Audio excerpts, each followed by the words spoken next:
The beast that wouldn't fight.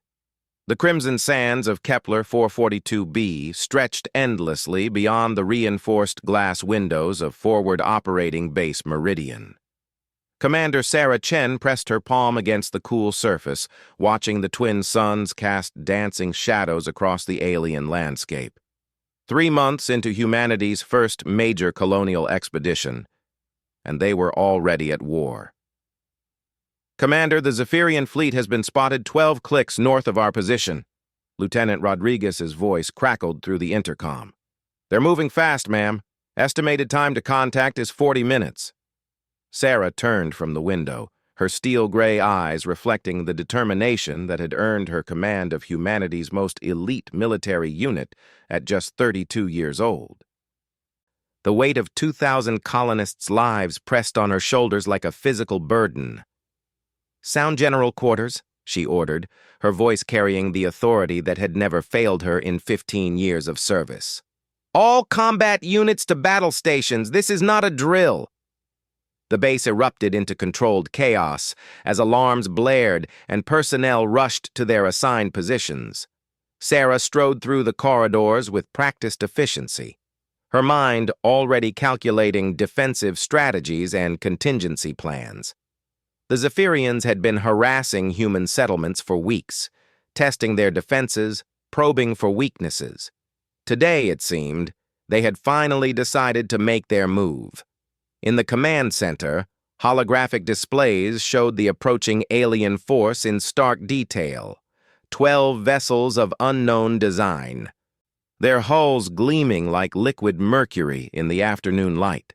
Intelligence reports suggested each ship carried between 50 and 100 Zephyrian warriors, beings that stood nearly 8 feet tall and possessed natural armor plating that could deflect most conventional weapons. "Ma'am, we've got movement in Sector 7, Sergeant Mills called out from his monitoring station. "Something big moving through the canyon system toward our eastern perimeter."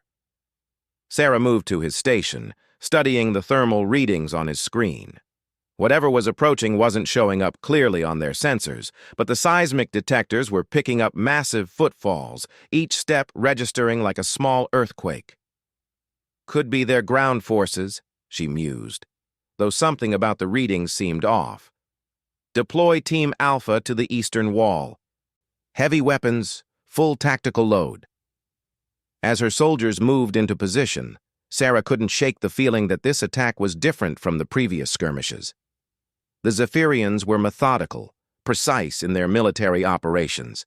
This felt almost desperate, rushed. The first explosions echoed across the desert as the Zephyrian fleet opened fire on the base's outer defenses. Energy beams scarred the landscape, turning sand into glass and sending shock waves through the foundations of human civilization on this distant world. Sarah's forces responded with disciplined volleys from their plasma cannons, the weapons humanity had developed specifically for this campaign. But it was the eastern perimeter that drew her attention as the ground literally began to shake beneath their feet. "Contact!" came the shout over the radio. "We've got... Commander, you need to see this." Sarah grabbed her tactical gear and sprinted toward the eastern wall, her boots echoing against the metal flooring. What she saw when she reached the observation deck defied every briefing she'd received about Zephyrian military capabilities. Rising from the canyon like something out of ancient mythology was a creature that stood nearly 50 feet tall. Its body resembled a cross between a rhinoceros and a dragon, covered in thick, rocky hide that seemed to shift and change color as it moved. Massive legs carried it forward with surprising grace, and its head bore a crown of crystalline spikes that caught the sunlight and threw it back in rainbow patterns. "What in the hell is that thing?" Lieutenant Rodriguez whispered beside her. Sarah raised her binoculars, studying the creature's movement patterns. There was something almost reluctant about its approach, as if it were being driven forward against its will. Behind it, she could make out smaller figures, Zephyrian soldiers with what appeared to be some kind of control apparatus. "It's a war beast," she realized. "They're using it as a living siege engine." The creature's massive head swayed from side to side as it approached the base's outer wall. Each step left deep impressions in the hard-pan desert floor, and Sarah could see her soldiers taking defensive positions, their weapons trained on the approaching threat. "All units, prepare to engage the hostile creature," she ordered into her communications device. "Target the control apparatus on its back first, then concentrate fire on its legs to immobilize it." But as the creature drew closer, Sarah noticed something that made her pause. Its eyes, visible even at this distance, showed not the rage or bloodlust she expected from a weapon of war, but something that looked almost like sadness. The great beast's movement seemed sluggish, reluctant, as if every step caused it pain. "Commander, the creature is within range," came the report from her weapons teams. "Permission to engage?" Sarah hesitated, studying the alien creature through her binoculars. Something about this situation felt wrong. In all her years of combat experience, she had learned to trust her instincts, and right now they were screaming at her to wait. "Hold fire," she commanded. "I repeat, hold fire. Continue tracking, but do not engage until my direct order."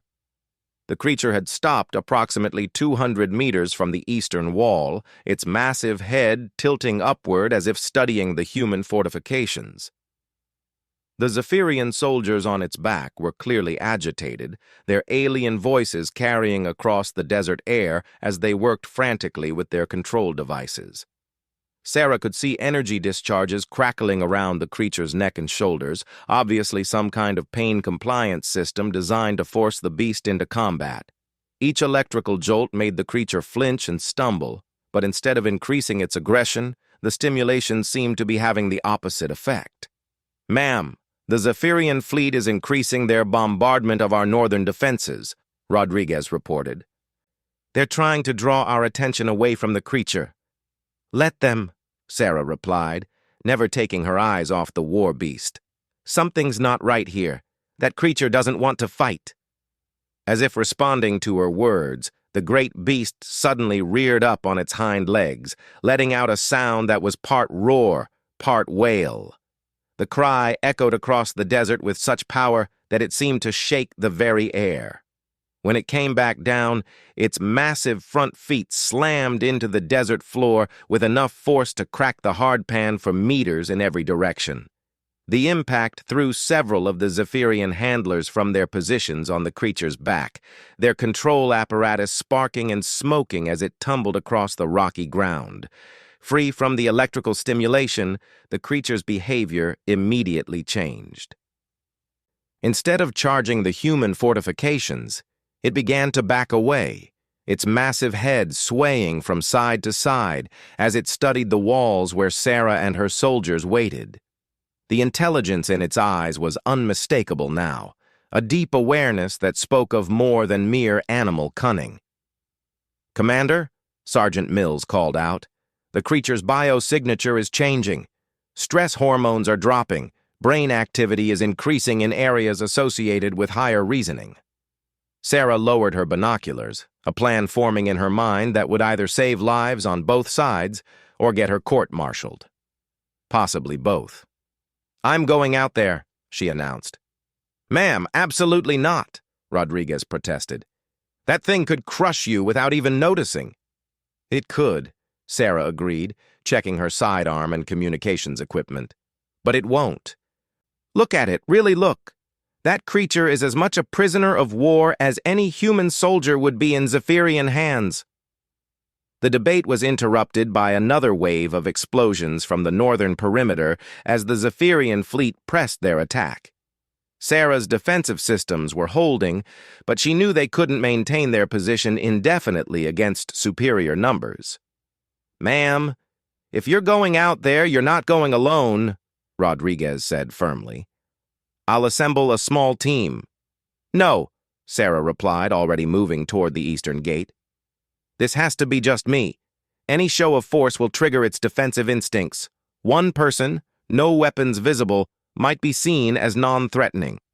She paused at the gate controls, looking back at her officers. "If this goes wrong, Fall back to defensive position, Charlie, and wait for reinforcements from Earth. Don't try to recover my body." The eastern gate cycled open with a hiss of pressurized air, and Commander Sarah Chen stepped out onto the alien soil of Kepler 442b, walking steadily toward a creature that could end her life with a single step. The war beast watched her approach with obvious curiosity, its massive head tilting to one side like a dog trying to understand a new command. Each of Sarah's footsteps seemed unnaturally loud in the sudden silence that had fallen over the battlefield.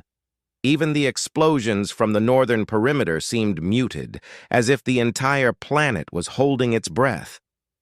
As she drew closer, Sarah could see the scarring around the creature's neck and shoulders, where the Zephyrian control devices had been attached. Burns and cuts marked its rocky hide, evidence of abuse and forced compliance. The sight filled her with a righteous anger that she carefully kept hidden beneath her calm exterior. 50 meters, 40, 30. The creature could kill her now with barely any effort. One swing of its massive head, one step of its enormous feet, and Commander Sarah Chen would be nothing more than a memory. But instead of attacking, the beast lowered its head until it was nearly touching the ground, bringing its crystalline, spiked crown level with Sarah's position. She could see her own reflection in the creature's eyes, which were the size of dinner plates and filled with an intelligence that sparked with something very much like hope. "Hello there, beautiful," Sarah whispered, extending her hand slowly toward the creature's massive snout. "They've been hurting you, haven't they?" The creature remained perfectly still as Sarah's palm made contact with its rocky hide. The skin was warm, almost fever-hot, and she could feel the rapid beating of a heart larger than her entire body. But more than that, she could sense the creature's relief at experiencing gentle touch for what might have been the first time in its life. Behind her, she heard the surprised voices of her soldiers over the radio, but Sarah's attention was entirely focused on the magnificent being before her.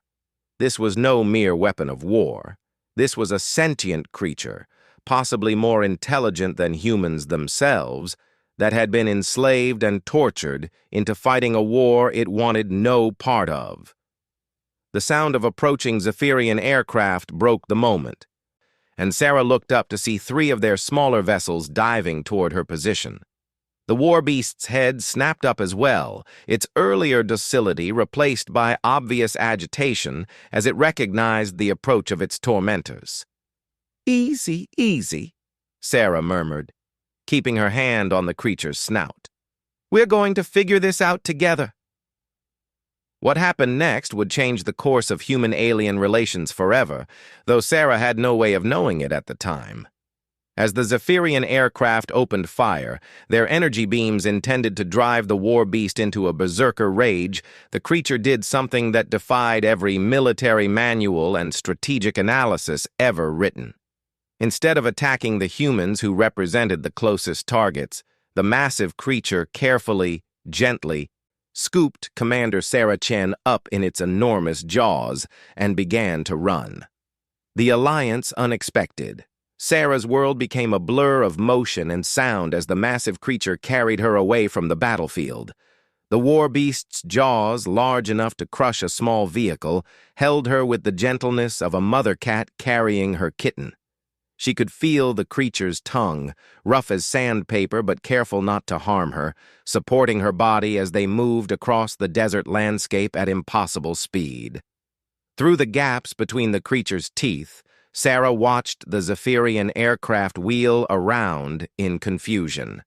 Their weapon had just stolen their enemy's commander, but instead of delivering her for interrogation or execution, it was carrying her away from both armies. The alien pilots' confusion was evident in their erratic flight patterns as they struggled to understand what was happening. The war beast's powerful legs carried them across several kilometers of desert in what felt like minutes. Each stride was perfectly balanced, designed to prevent its passenger from being injured by the jarring motion. Sarah found herself marveling at the intelligence required for such precise control, especially given the creature's obvious distress at the continuing sounds of battle behind them. Finally, the creature came to a stop in a sheltered canyon, its walls rising high enough to provide cover from aerial surveillance. With the same careful precision it had shown while running, the beast lowered its massive head and gently deposited Sarah on a flat outcropping of rock. She found herself face to face with eyes that held depths of intelligence she was only beginning to comprehend. "Thank you," she said softly, though she wasn't entirely sure what she was thanking the creature for. Saving her life, certainly, but there was more to it than that. There was a communication happening here that went beyond words or even species. The creature settled onto its haunches, bringing its head down to Sarah's level. Up close, she could see that its rocky hide wasn't actually rock at all, but some kind of organic crystal formation that seemed to shift and change color based on the creature's emotional state. Right now, the crystals pulsed with soft blues and greens, colors that somehow conveyed calmness and curiosity. Sarah's radio crackled to life, Lieutenant Rodriguez's voice tight with concern. "Commander, please respond. What's your status?" "I'm alive and unharmed," Sarah replied, never taking her eyes off the creature. "The war beast appears to be protecting me, not threatening me." "Ma'am, we need to establish your location for extraction. The Zephyrian fleet is regrouping for another attack."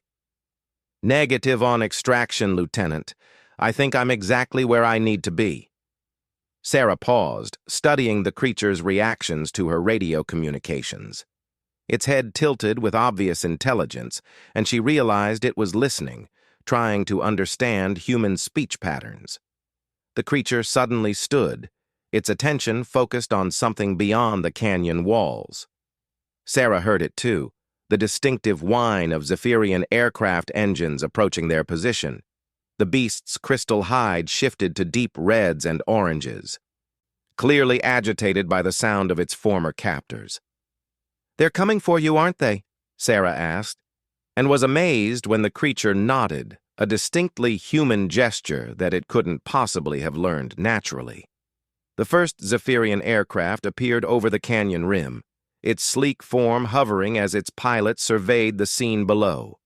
Through her binoculars, Sarah could see the alien's elongated head and 4 arms working at various controls. When the pilot spotted the war beast and its human companion, the aircraft immediately began broadcasting what sounded like commands in the Zephyrian language. The creature's response was immediate and unmistakable. It moved to position itself between Sarah and the aircraft, its massive body serving as a living shield. The crystal formations along its back began to glow with an inner light, and Sarah realized she was witnessing some kind of defensive mechanism she'd never seen in any intelligence briefing.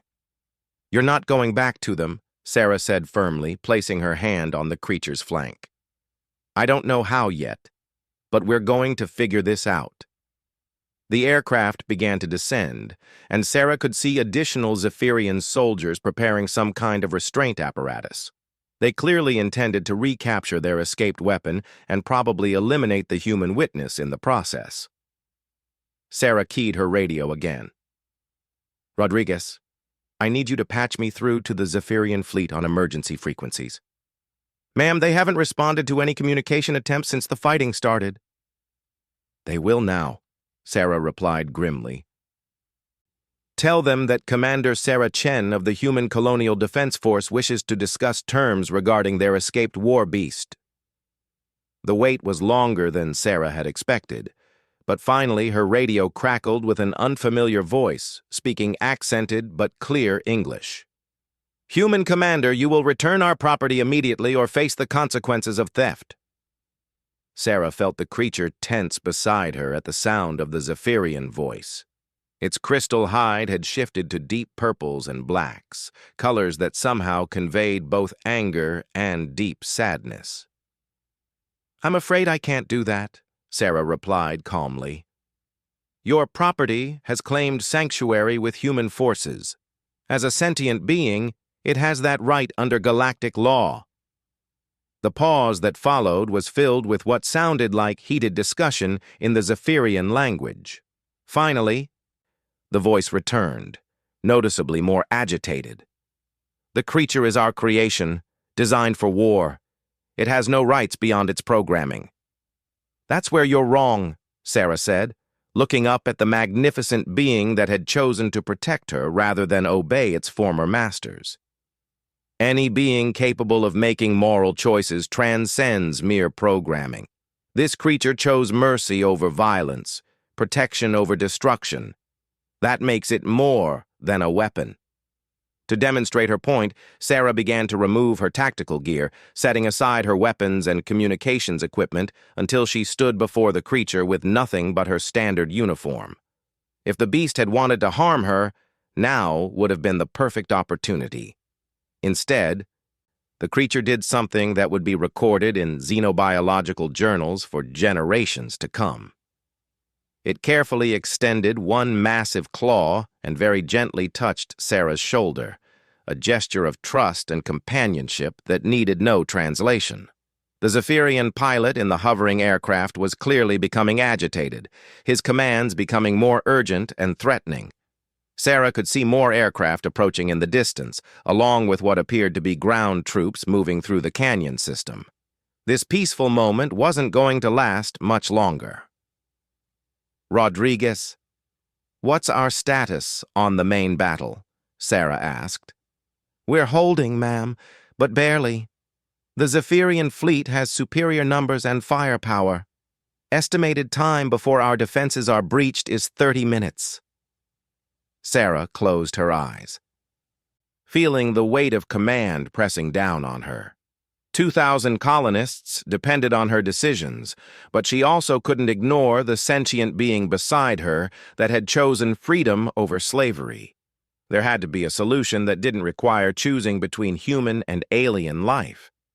The creature suddenly made a sound, a low rumble that seemed to come from deep within its chest. Sarah looked up to see its crystal hide shifting through a complex pattern of colors, almost like a visual language. The pattern repeated several times, and Sarah realized the creature was trying to communicate something important. On impulse, she activated her suit's recording systems and transmitted the light pattern back to her base. "Rodriguez, get this to our xenobiological team immediately. I think our friend here is trying to tell us something." The response came back faster than she had expected. "Ma'am, Dr. Patel says the pattern matches mathematical sequences in the Fibonacci spiral. It's definitely intelligent communication, possibly coordinates." The creature's excitement was obvious as it heard Sarah relay this information. Its hide brightened considerably, and it began to move toward the far end of the canyon, clearly indicating that Sarah should follow. "Commander, you're moving away from extraction range," Rodriguez warned.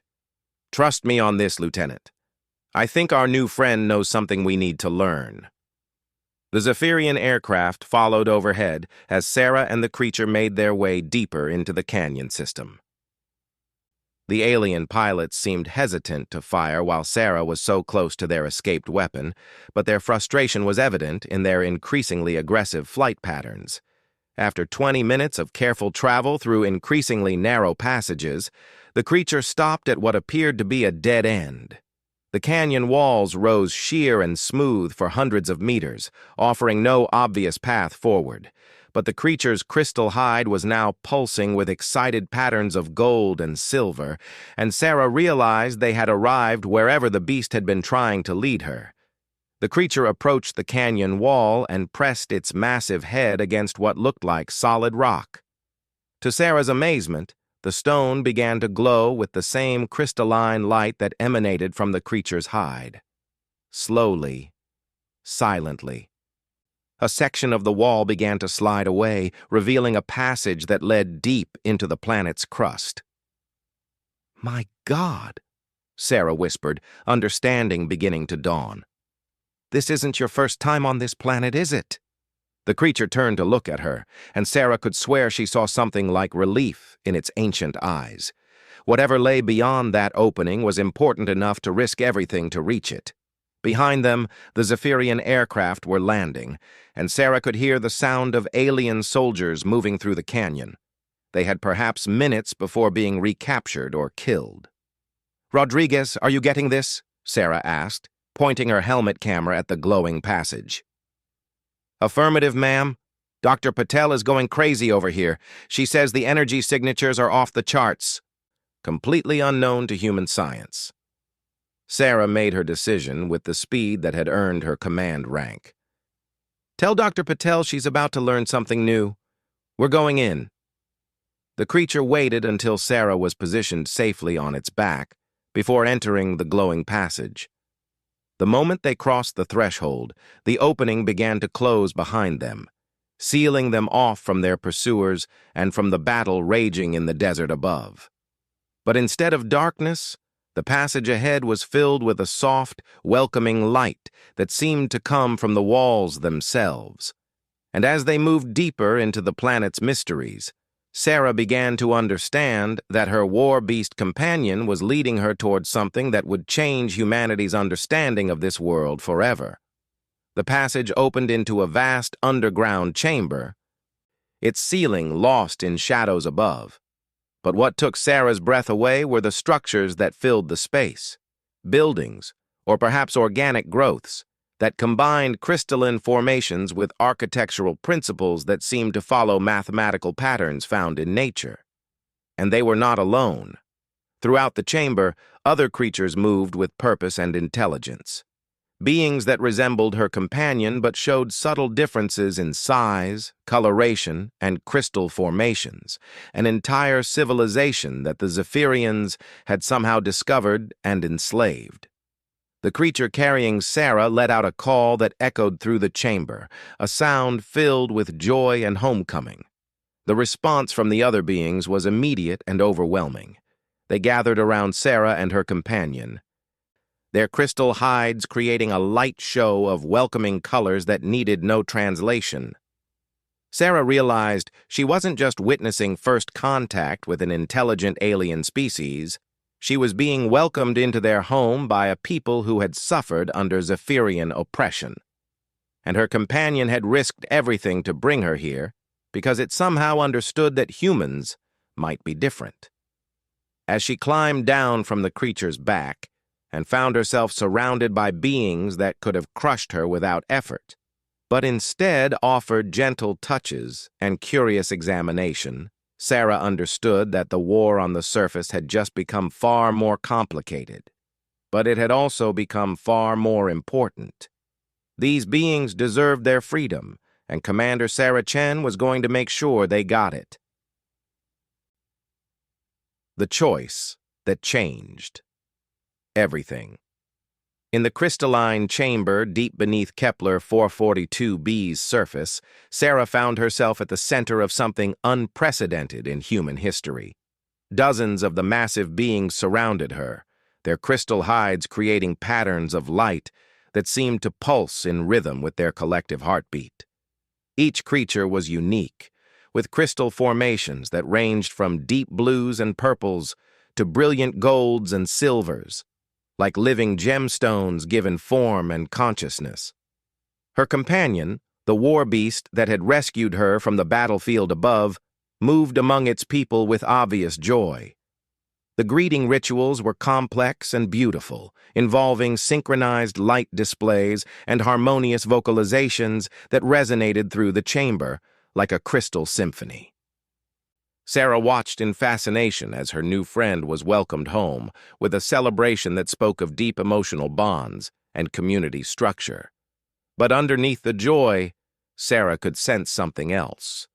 Many of the creatures bore scars similar to those she had seen on her companion.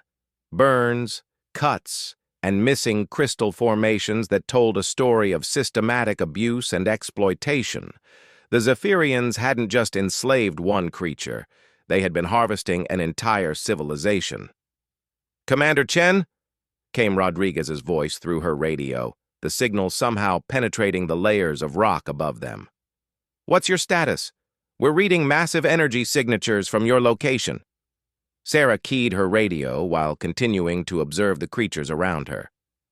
I'm safe, Lieutenant. More than safe, actually. I'm in the middle of first contact with an indigenous intelligent species. The Zephyrians have been enslaving them. The pause that followed was filled with static and what sounded like heated discussion in the background. Finally, Rodriguez's voice returned, tight with concern. Ma'am, the Zephyrian ground forces have found the sealed entrance. They're setting up some kind of drilling equipment. Estimate 30 minutes before they breach the passage. Sarah looked around the chamber, noting passages that led deeper into the underground complex. These people had survived Zephyrian oppression by hiding in the depths of their own world, but they couldn't hide forever. The decision she made in the next few minutes would determine not just the outcome of the current battle, but the future of two species. Her companion approached, moving with the careful grace she was beginning to associate with its people. The creature's crystal hide was pulsing with patterns that somehow conveyed urgency and questioning. Sarah didn't need to understand the language to know what it was asking. Would the humans help, or would they abandon the natives to their fate? Rodriguez, patch me through to the Zephyrian fleet commander again. Ma'am, they've refused all communication since you disappeared. They'll answer this time. Tell them I have information about the location of their missing war beast and several dozen more of their property. The wait was shorter this time, and the Zephyrian commander's voice carried a note of smug satisfaction when it came through. Human commander, you have seen reason. You will return our property and surrender yourself for questioning about unauthorized contact with classified assets. Sarah looked around the chamber at the beings who had welcomed her with trust and hope, despite having every reason to hate aliens who came from above. Their crystal formations pulsed with nervous energy as they sensed the importance of whatever was happening. I'm afraid I can't do that, Sarah replied calmly. But I do have a counter-proposal for you. The response was immediate and angry. You are in no position to make proposals, human. You have stolen military assets of the Zephyrian Empire. Return them immediately or face the consequences. The consequences, Sarah repeated thoughtfully. Let me tell you about consequences. You've been enslaving an intelligent species that was here long before either of our peoples arrived. Under galactic law, that makes you guilty of crimes against sentience. When word of this reaches the Galactic Council, your empire will face sanctions that will cripple your economy for generations. The silence that followed was longer this time, and Sarah could hear what sounded like multiple voices arguing in the background. The Zephyrian commander's response, when it came, was noticeably less confident. The creatures are not sentient. They are genetically engineered weapons created by our scientists. Genetically engineered weapons don't build cities, Sarah replied, activating her helmet camera to record the magnificent crystal structures around her. They don't form complex family groups, and they certainly don't make moral choices like the one that saved my life today. As if responding to her words, the creatures around her began to move in coordinated patterns, their crystal formations creating a dazzling display of mathematical precision and artistic beauty. The patterns told a story, Sarah realized, a visual history of their people that stretched back thousands of years before the first Zephyrian ship had arrived in their system. My xenobiological team is recording everything, Sarah continued. The mathematical complexity of their communication, the architectural sophistication of their cities, the emotional bonds between family members. All evidence of intelligence that meets or exceeds both human and Zephyrian standards. Her companion had been listening to the conversation with obvious understanding, and now it moved to a particular wall of the chamber where crystal formations had been arranged in complex patterns. With careful precision, it began to activate specific crystals, causing them to glow in sequences that were clearly not random. Rodriguez, are you getting this? Sarah asked. Affirmative, ma'am. Dr. Patel says the sequence is definitely mathematical, possibly astronomical. She thinks they're showing us star charts. The implications hit Sarah like a physical blow. These people weren't just intelligent, they were spacefaring, or at least had been before the Zephyrians arrived. The star charts were probably showing the extent of their original territory, worlds that had been conquered and enslaved by an empire that refused to acknowledge their victims' sentience. "Did you hear that?" Sarah asked the Zephyrian commander. "They're showing us star charts. This isn't just about one planet, is it? You've been systematically enslaving their people across multiple systems." The response came not from the commander, but from a different voice, older and more authoritative. "Human commander, you understand very little about the complexities of galactic politics. The territories you speak of were legitimately conquered through superior military force. The creatures are spoils of war, nothing more."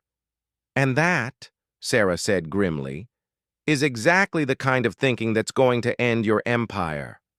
She turned to her companion, whose crystal formations were now pulsing with what she was learning to recognize as hope mixed with determination. "Can your people fight? I mean really fight. Not just serve as weapons for others?"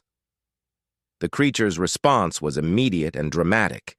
It reared up to its full height and let out a call that echoed through the chamber like thunder. The answer came from every being present, a coordinated roar that spoke of courage, unity, and a burning desire for freedom that had never been extinguished despite years of oppression. "Rodriguez, what's the status of our defenses?" "Holding, but barely. We've lost the northern wall, and the Zephyrian ground forces are advancing on multiple fronts. Estimate 15 minutes before they reach the main colony." Sarah closed her eyes, feeling the weight of the decision she was about to make. As a military commander, her primary responsibility was to the human colonists under her protection. But as a human being, she couldn't abandon an entire species to slavery and exploitation. "Lieutenant, I need you to open a channel to Earth Command. Priority 1, direct to Admiral Martinez." "Ma'am, that's going to take at least 20 minutes to establish the quantum link." "Then you better start now. I'm going to need authorization for what I'm about to do." Sarah turned to her companion and placed her hand on its crystalline snout, looking directly into eyes that held intelligence, hope, and trust in equal measure. "If I give you and your people weapons, real weapons designed to fight the Zephyrians, will you help us protect the human colony?" The creature's response was immediate. It touched Sarah's shoulder gently with one massive claw, then turned to its people and began what was clearly a complex communication involving light patterns, vocalizations, and coordinated movements. Sarah watched in fascination as the discussion spread through the gathering, each being contributing to what was obviously a democratic decision-making process. When the debate concluded, her companion turned back to her, and Sarah didn't need to understand the alien language to read the determination in its posture. These people had made their choice. "Rodriguez, I need you to prepare our heavy weapons cache for immediate deployment. Everything we've got: plasma cannons, fusion charges, defensive arrays, the works." "Ma'am, regulations strictly forbid arming non-human species without explicit authorization from Earth Command." "Then I guess I'm about to break some regulations," Sarah replied grimly. "These people have been enslaved for years, Lieutenant. They deserve the chance to fight for their freedom, and we need their help if we're going to survive the next hour."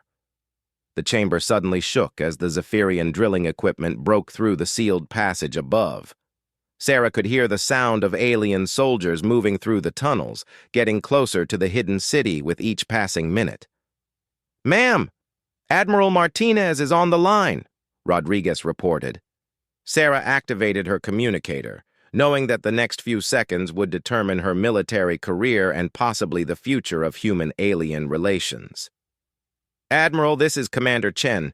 I need immediate authorization to arm friendly indigenous forces against Zephyrian attackers." Admiral Martinez's voice was as crisp and no-nonsense as Sarah remembered from her academy days. "Commander, I'm looking at reports of unauthorized first contact and violation of weapons protocols. Explain yourself." "Sir, I'm standing in an underground city built by an intelligent species that the Zephyrians have been enslaving for years. They've offered to help defend our colony in exchange for weapons to fight for their freedom.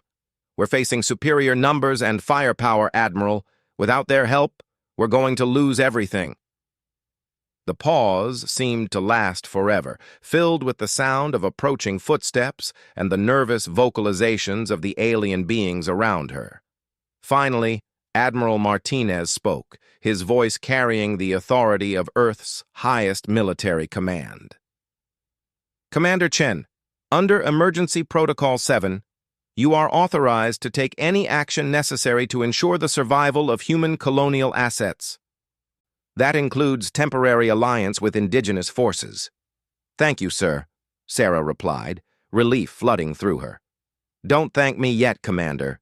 You're going to have to live with the consequences of whatever happens next.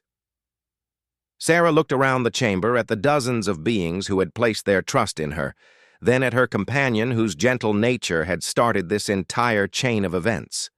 These people deserved their freedom, and she was going to make sure they got it. Rodriguez, start moving the weapons down here immediately, and prepare for the most unusual alliance in human military history. The sound of Zephyrian soldiers echoed through the tunnels as Sarah began the process of arming an enslaved people for their first taste of freedom in generations. She only hoped that when the shooting started, her gentle giant would remember that sometimes the greatest act of love was learning how to fight for those who couldn't fight for themselves. As the first weapons were passed into crystalline hands that had known only slavery, Sarah realized that this war was no longer about human survival. It had become something much more important, a fight for the principle that intelligence deserved freedom, regardless of the shape it wore or the world it called home.